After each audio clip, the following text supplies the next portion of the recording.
શ્રાવણ મહિનાનું હિન્દુ ધર્મમાં ખૂબ જ મહત્વ છે. શ્રાવણને ભક્તિ અને આસ્થાનો મહિનો ગણવામાં આવે છે. શ્રાવણ મહિનાની શરૂઆતથી જ ચાતુર્માસ પણ શરૂ થાય છે. ચાતુર્માસ 4 મહિના સુધી ચાલે છે. જો કે શ્રાવણ મહિનાનું સૌથી વધારે મહત્વ હોય છે. ભારતમાં શ્રાવણ મહિનો બે અલગ અલગ સમય પર ચાલુ થાય છે, એટલે કે ઉત્તર ભારતમાં શ્રાવણ મહિનો ગુજરાતી કેલેન્ડર કરતાં 15 દિવસ પહેલ શરૂ થાય છે. આ વખતે ગુજરાતમાં શ્રાવણ મહિનો 5-20 ઓગસ્ટ 1924થી શરૂ થઈ રહ્યો છે. શિવ ભક્તો માટે આ વખતનો શ્રાવણ મહિનો ખૂબ જ ખાસ રહેશે, કારણ કે આ વખતે 5 સોમવાર આવવાના છે. હિન્દુ ધર્મમાં શ્રાવણ મહિનાનું વિશેષ મહત્વ છે. હિન્દુ કેલેન્ડરનો આ મહિનો ભગવાન શિવને સમર્પિત છે અને એવું માનવામાં આવે છે કે શ્રાવણ મહિનામાં ભગવાન શિવની પૂજા કરવાથી બધી મનોકામનાઓ જલ્દી પૂરી થાય છે. શ્રાવણમાં શિવલિંગનો જળાભિષેક કરવાનું વિશેષ મહત્વ છે.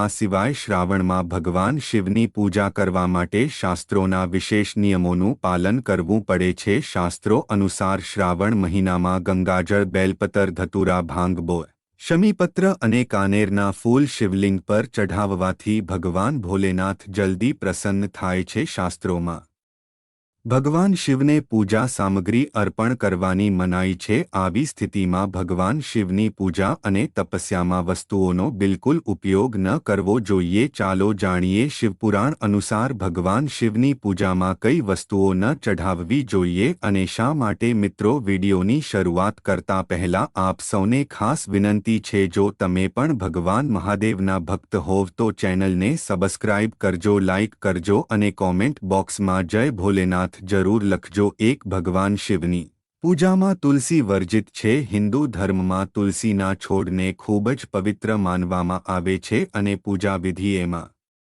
તુલસીના પાન ચઢાવવાની પરંપરા છે. ભગવાન વિષ્ણુ, ભગવાન કૃષ્ણ અને હનુમાનજીની પૂજા તુલસી વિના પૂર્ણ માનવામાં આવતી નથી, પરંતુ ભગવાન શિવની પૂજામાં તુલસીનો ઉપયોગ વર્જિત માનવામાં આવે છે. પૌરાણિક માન્યતા અનુસાર ભગવાન શિવે તુલસીના પતિ જલંધર રાક્ષસનો વધ કર્યો હતો, જેના કારણે ભગવાન શિવને તુલસીના પાન ચઢાવવામાં આવતા નથી. 2, શિવલિંગ પર કેતકીના ફૂલ ન ચઢાવો. શાસ્ત્રો અનુસાર શિવલિંગ પર કેતકીના ફૂલ ન ચઢાવવા જોઈએ. પૌરાણિક કથા અનુસાર કેતકી ફૂલે ભગવાન બ્રહ્માના જૂઠાણાનું સમર્થન કર્યું હતું, જેના કારણે ભોલેનાથ ગુસ્સે થયા અને કેતકી ફૂલને શ્રાપ આપ્યો. આ કારણે શિવને કેતકીનું ફૂલ ચઢાવવું અશુભ માનવામાં આવે છે. 3, ભગવાન શિવની પૂજામાં હળદરનો ઉપયોગ થતો નથી. ભગવાન શિવને ક્યારે હળદર ન ચઢાવવી જોઈએ, કારણ કે હળદરને સ્ત્રીઓ સાથે સંબંધિત માનવામાં આવે છે. હળદરનો ઉપયોગ સૌંદર્ય પ્રસાધનોમાં કરવામાં આવે છે અને શિવલિંગ પુરુષત્વનું પ્રતીક છે. તેથી ભગવાન શિવની પૂજામાં હળદરનો ઉપયોગ કરવાથી ઇચ્છિત પરિણામ નથી મળતું. આ કારણથી શિવલિંગ પર હળદર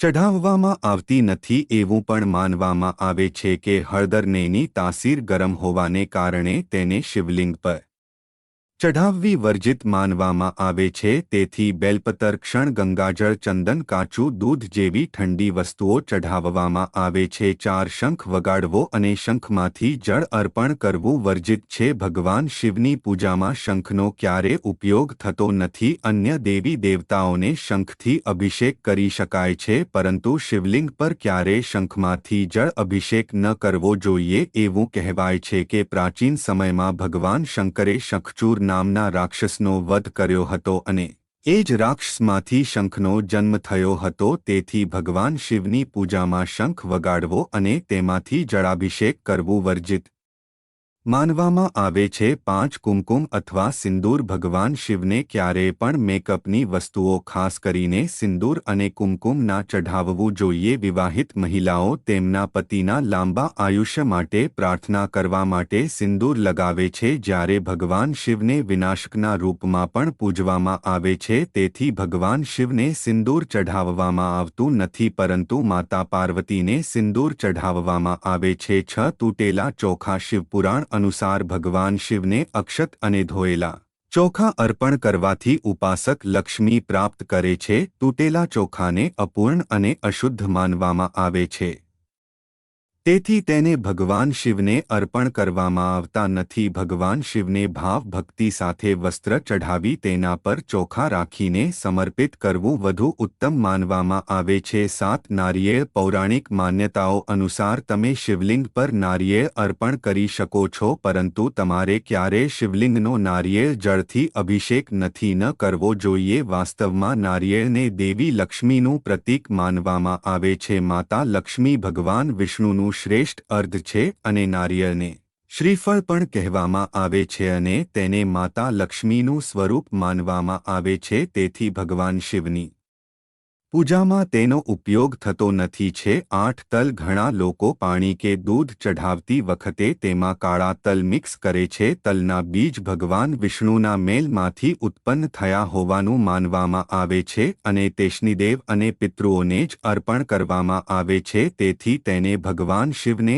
અર્પણ ન કરવું જોઈએ. મિત્રો, હવે આપણે જાણશું કે ભગવાન શિવને શું અર્પણ કરવું જોઈએ. 1. ભગવાન શિવને જળ અર્પિત કરો. શ્રાવણ મહિનામાં ભગવાન શિવને માત્ર 1 લોટાનું જળ ચઢાવવાથી મહાદેવ પ્રસન્ન થાય છે અને ભક્તોની તમામ મનોકામનાઓ બહુ જલ્દી પૂરી કરે છે. આ સાથે મહામૃત્યુંજય મંત્રનો જાપ પણ સારો ઉપાય છે. ધાર્મિક માન્યતાઓ અનુસાર મહામૃત્યુંજય મંત્રનો જાપ કરવાથી ઘણી ગંભીર બીમારીઓ, પરેશાનીઓ અને અવરોધો દૂર થાય છે. 2. બિલ્વના પત્રથી પૂજા કરવાથી આધ્યાત્મિક શક્તિ મળે છે. બિલ્વના પાંદડા ભગવાન શિવને ખૂબ પ્રિય છે. શ્રાવણ મહિનામાં બિલ્વપત્રની પૂજા કરનારા ભક્તોને આધ્યાત્મિક શક્તિ મળે છે. તેની સાથે જ બેલ વૃક્ષ નીચે શિવલિંગની પૂજા કરવાથી મોક્ષની પ્રાપ્તિ થાય છે. બિલ્વના પાન ચઢાવવાથી ભગવાન શિવ ખૂબ જ પ્રસન્ન થાય છે. આ સિવાય શ્રાવણ મહિનામાં બિલ્વના ઝાડ નીચે દીવો પ્રગટાવવાથી જ્ઞાનની પ્રાપ્તિ થાય છે.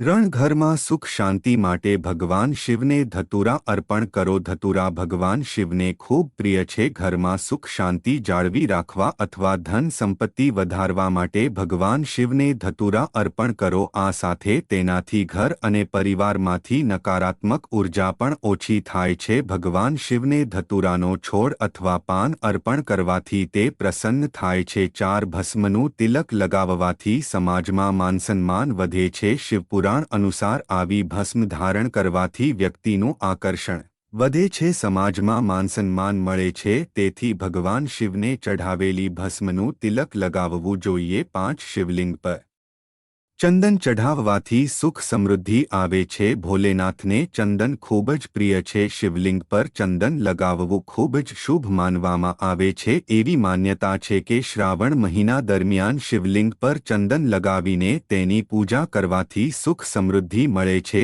તેનાથી જીવનની તમામ પરેશાનીઓનો અંત આવે છે. 6. ભગવાન શિવની પૂજામાં આંકડાનું ફૂલ ચઢાવવાથી ભગવાન શિવ પ્રસન્ન થાય છે. એવી પણ માન્યતા છે કે શિવલિંગ પર આ ફૂલ ચઢાવવાથી મોક્ષની પ્રાપ્તિ થાય છે. જે પણ ઘરમાં આ છોડ હોય તેની આસપાસ નકારાત્મક ઉર્જાનો કોઈ આડ અસર થતી નથી, હંમેશા સકારાત્મકતા બની રહે છે. 7.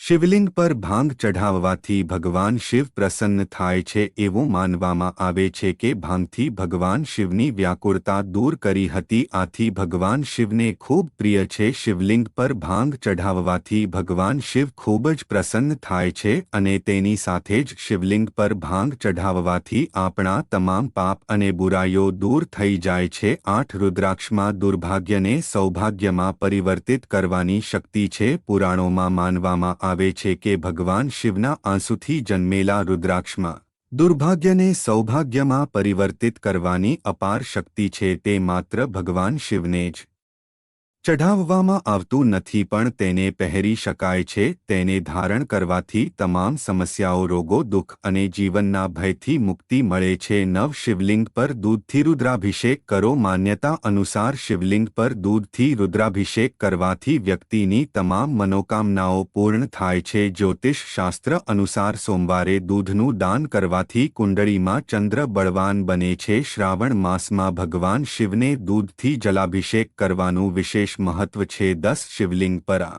વસ્તુઓ અર્પણ કરવી જોઈએ. પૂજામાં અક્ષત અર્પણ કરવાનો અર્થ એ છે કે આપણી પૂજા પણ અક્ષતની જેમ પૂર્ણ થાય. આમાં કોઈપણ પ્રકારની અડચણ ન થાય. શિવલિંગ પર અક્ષત અથવા કાચા ચોખા અર્પણ કરવાથી ઘરમાં ધન સંપત્તિ આવે છે. એવું માનવામાં આવે છે કે ચોખા ચઢાવવાથી આપણા ખરાબ દિવસો સમાપ્ત થાય છે અને સારા દિવસોની શરૂઆત થાય છે. તેનાથી આપણી બધી પરેશાનીઓ દૂર થાય છે. 11 શિવપૂજા પછી કરો ઉપાય. 2 કપૂર અને 1 લવિંગને એક સાથે બાળીને 2-3 દિવસ થોડી થોડી ખાવામાં આવે તો ભક્તોની બધી સમસ્યાઓ આપોઆપ દૂર થઈ જાય છે. શત્રુઓનો નાશ થાય છે અને સંપત્તિના તમામ માર્ગો ખુલી જાય છે. કપૂરની સુગંધ વાતાવરણને શુદ્ધ અને પવિત્ર બનાવે છે. ભોલેનાથને પણ આ સુગંધ ગમે છે. તેથી શિવ પૂજામાં કપૂર અનિવાર્ય છે. મિત્રો, જો તમને વિડિયો સારો લાગ્યો હોય તો વિડિયોને લાઇક કરી ચેનલને સબસ્ક્રાઇબ કરી નાખજો અને સાથે સાથે કોમેન્ટ બોક્સમાં હર હર મહાદેવ લખવાનું ભૂલશો નહીં.